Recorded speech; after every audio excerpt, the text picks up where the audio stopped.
5,95 Meter Länge.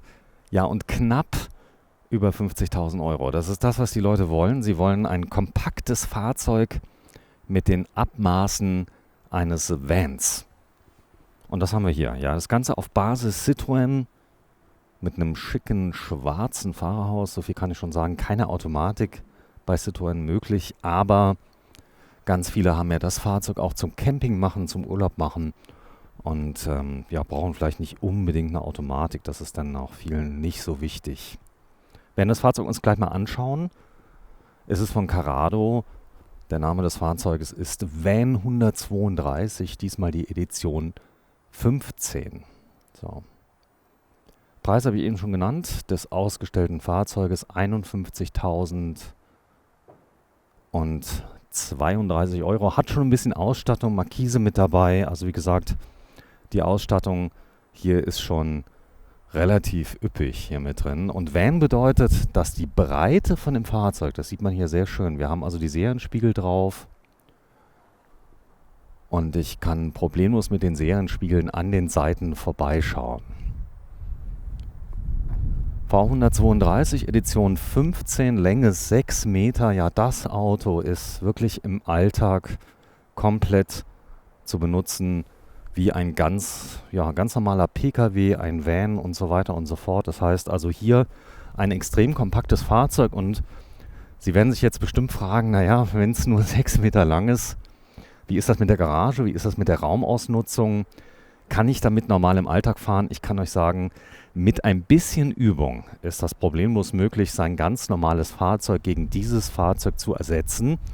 Wenn ich zum Beispiel im Ruhestand bin oder ich sag mal, ich bin auf der Arbeit, ich bin unterwegs von einer Baustelle zur anderen und kann sogar noch, so drüben auf der anderen Seite, habe ich eine etwas größere Tür, kann sogar noch ein Fahrrad mitnehmen oder sogar zwei, je nachdem, wie ich das gerade mache. Das bedeutet, gegenüber einem Van habe ich hier eine abgesetzte Heckgarage mit drin, sogar mit Zooösen. Könnte sogar noch einen Roller mitnehmen, denn ich habe hier eine irre Zuladung. Hier vorne ist der Gaskasten mit drin. Das ist die Chemietoilette, beziehungsweise die Kassettentoilette. Man muss sie ja nicht mit Chemie befüllen. Und das ist der Wassereinlass, also für den Frischwassertank. Der meistens um die 100 Liter. Da schaut ihr aber nochmal rein. Hier übrigens schon die Vorbereitung für den Fahrradträger, der mit drin ist. Und im Regelfall liegt hier also auch schon mal die Vorbereitung für die Rückfahrkamera mit drin. Das heißt, Kabel bereits gelegt, wo man dann sagt, naja, okay, 5,95, aber ich würde auf jeden Fall eine Rückfahrkamera empfehlen, weil beim ersten kleineren Crash hat sich die schon zweimal bezahlt gemacht. Ja, große Tür hier hinten. Das heißt also, hier kann ich das Fahrrad auch einfach reinschieben, aber natürlich auch der Breite geschuldet. Jetzt keine 2 Meter Breite hier hinten drin in der Heckgarage. Trotzdem eine ordentliche Belastung. Meistens weit über 100 Kilogramm, die ich hier einladen kann. Hier ist nochmal ein Fach mit drin. Und eine Innensteckdose 230 Volt für das Aufladen der E-Bikes. Bordwerkzeug auf der Seite und wir haben eine Markise, die ist manuell in dem Fall. Das heißt eine Kurbel mit dabei, die ich einfach rauskurbeln kann und habe dann direkt meinen Schatten dann im Urlaubsort. Kühlschrank, Auslass ist hier. Das heißt, hier hat man so eine Art Kamineffekt. Das Ganze ist ein Absauberkühlschrank. Funktioniert ein bisschen anders wie der Kühlschrank zu Hause. Läuft mit Gas, mit 230 Volt und mit 12 Volt. Also gucken wir ganz kurz drauf. Also 140 PS. Zuladung sensationell. Ja, das heißt, wir sind jetzt hier, ich mal gerade rechnen, 200, 700 Kilogramm Zuladung haben wir hier. Und da ist der Fahrer schon mit drin. Und hier 51.032 Euro. Wir filmen im Freistaat heute. Und das Ganze ist in Sulzmoos mit einer wirklich großen Auswahl. In der heutigen Zeit müssen wir ja schauen, dass wir die Fahrzeuge vor die Linse kriegen. Die Messen sind ja ausgefallen. So, kleine Trittstufe, die fährt automatisch raus, wenn man auf den Knopf drückt. Das heißt, auch hier wird nichts gekurbelt. Da hat man also hier eine kleine Taste für die Stufe. Die drückt man und dann fährt die Stufe automatisch ein und aus. So, wir gehen rein. Rechte Seite ein kleines Schuhfach. recht geräumig, genau an der Stelle, wo es hingehört.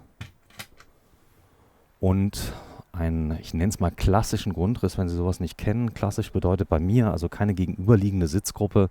Die Sitze kann man drehen und hat also hier Edition 15 auch ein spezielles Polster mit drin, in Grau in dem Fall, mit einer Art Wildlederoptik, die hier da ist, und hier einen gesteppten automotiven Stoff mit dabei. Also so Captain Chairs nennen die sich. Das Besondere hierbei ist auch, dass man Armauflagen auf beiden Seiten hat.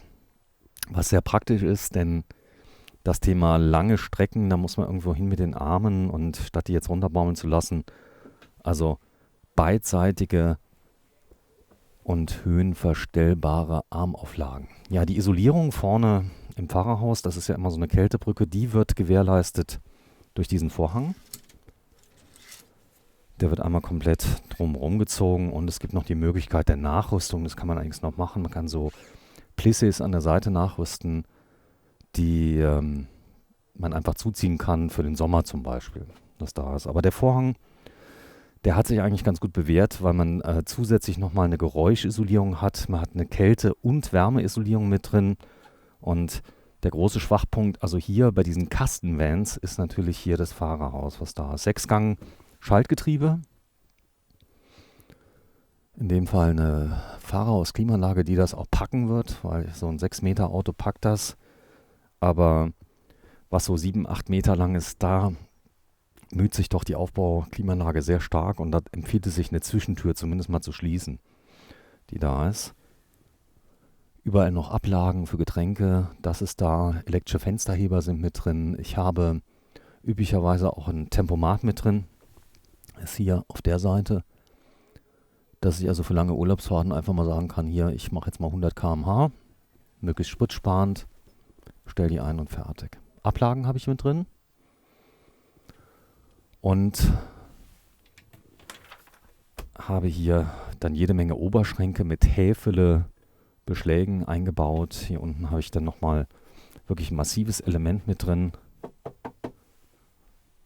Das Ganze macht einen sehr wertigen Eindruck. Das Ganze selbst einziehen, ich kann euch das gerade nochmal zeigen. Also hier einfach runter machen. Und es fährt von ganz alleine ein. Ja, ein kleiner Teleco-Fernseher ist mit drin.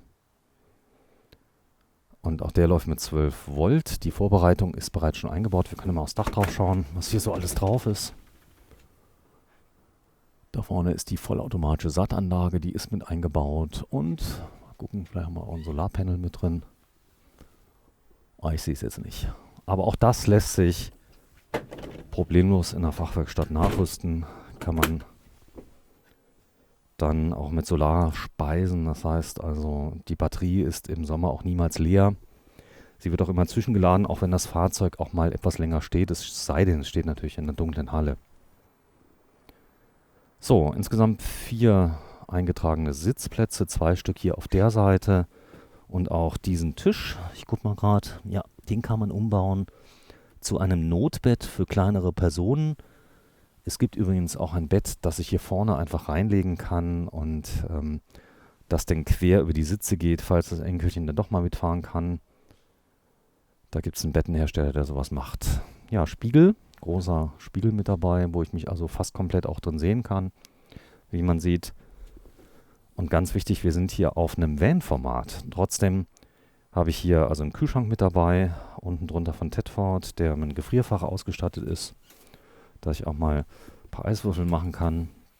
Der ist hier drin, und ein kleines Getränkefach für Dosen und so weiter unten. Eine große Arbeitsplatte, die ist hier mit dabei. Und wenn die geschlossen ist, also hier drunter ist ja das Kochfeld nebst der Spüle, dann habe ich wirklich die Möglichkeit, hier alles abzulegen und kann das auch benutzen. Viele kochen ja auch draußen. Und da mein persönlicher Tipp ist, bevor man jetzt so einen riesen Grill mitnimmt, probiert es doch mal mit einem Kompaktgrill. Den gibt es für 30 € mit Kartuschen, die wirklich auch ewig halten. Also die habe ich in der Verwendung. Klappt super. Ja, eine Truma Kombi ist eingebaut. Das ist eine spezielle Heizung für Reisemobile, die warmes Wasser macht und zeitgleich über eine Luftzirkulation funktioniert. Ist ein Kombiblock. Und das hier ist so ein Multifunktionspanel. Hier sehe ich also, wie voll sind meine Tanks. Also der Tank hier ist leer. Sind also beide leer. Abwasser- und Frischwassertank ist leer. Und was macht er? Meine Bordelektronik, die kann ich dann auch nochmal ablesen. Und hier kann ich sehen, anhand der gelben Leuchte, die da ist, okay, das Auto hängt jetzt am Landstrom. Fliegengitter ist mit eingebaut, ganz wichtig. Da unbedingt drauf achten. Und hier nochmal 2 große Oberschränke, Servicemappe, sowas gehört dazu. Und natürlich jede Menge Anleitungen, die sind da. Also das Ganze zieht zuverlässig selber ein. Hier habe ich nochmal 2 Schubladen mit drin. Und was ziemlich cool ist, nochmal Steckdosen, die ich dann auch benötige. Denn wenn ich hier am Landstrom hänge, das heißt also im Außenstrom, dann kann ich auch 230 Volt Verbraucher einfach direkt anschließen. Habe hier nochmal einen Sicherungsblock mit drin für 230 Volt und kann das dann auch benutzen. Hier nochmal ein Fach mit einem Mülleimer mit drin. Das ist, denke ich mir, auch ganz wichtig, dass man das Ganze trennen kann. Und hier, was ganz schön ist eigentlich, hier haben wir nochmal zusätzlich Stauraum. Also hier ist die Heizung mit verbaut. Das ist der Frostwächter von Truma, der automatisch den Boiler entleert, das Blaue, was man da unten sieht, falls es denn mal zu einem Frost kommen sollte, damit also das Teil auch nicht kaputt geht. Trotzdem sollte man es frostsicher machen natürlich. Das ist klar, wir können mal unter die Matratze schauen, so sieht das Ganze aus.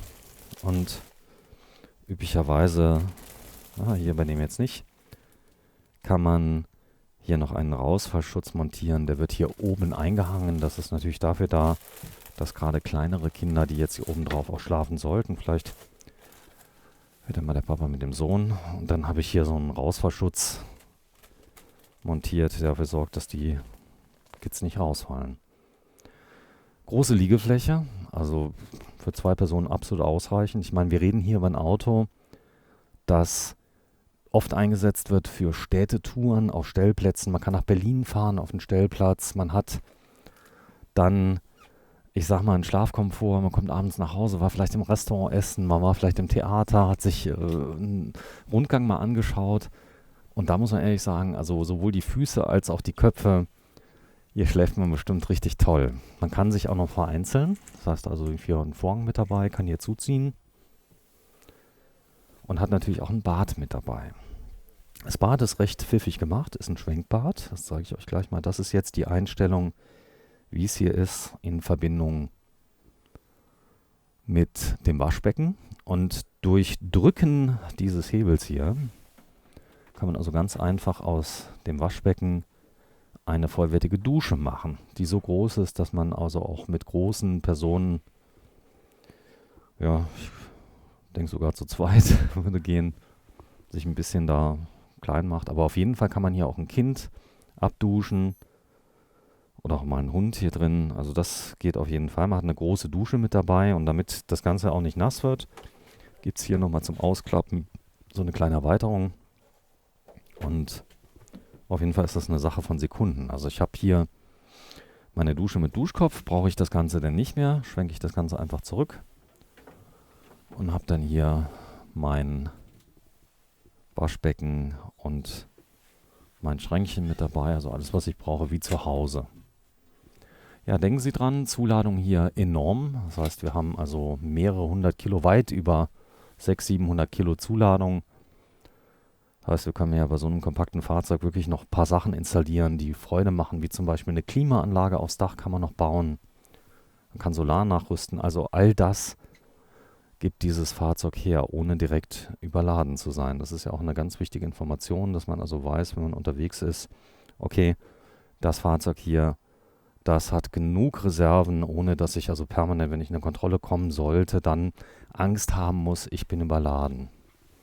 Ja, knapp über 50.000 Euro. Ich denke im Einstieg, wenn man es komplett nackt kaufen sollte, es soll es ja geben. Leute sagen, okay, langt mir die Einstiegsversion nochmal ein Stückchen günstiger, aber jetzt in der Version 15 Jahre Carrado. Da ist es. Aus dem Hymer-Konzern Carrado. Wir sind im Freistaat in Sulze-Moos und drehen heute, ich gucke mal auf die Uhr, am 17.